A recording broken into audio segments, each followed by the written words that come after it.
This is, I think, the health crisis of our time, dementia. We're a country of 60 million people, and there will soon be 1 million people with dementia.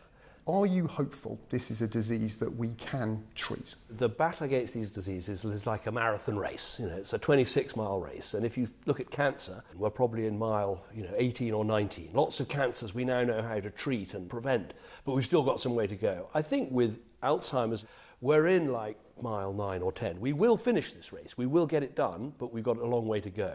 The great thing about medical research is when you get one small breakthrough, you then get a huge amount of enthusiasm, and there are over 140 drugs in trials. So I'm hopeful, but there still needs to be government action, philanthropy, as well as the pharmaceutical companies coming in as well. Although there is a lot of hope for people with Alzheimer's, at the moment, arguably they're being failed by a social care system, and that's having a knock-on impact on our health service as well. Do we need to really focus on fixing the social care crisis? Yes, I think there are two parts to this. There's one part which is how do you make the NHS and social care systems work better together.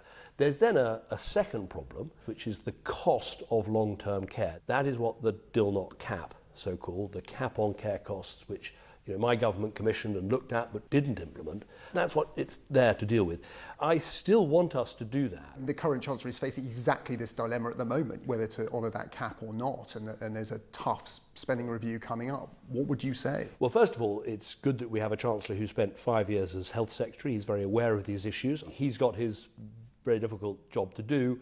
I just think as he looks at this cap, I would say look again at the issue of is there some way of providing some sort of backstop insurance so that you don't have to sell your home to pay for care. That might be the answer, but that's for the government to decide.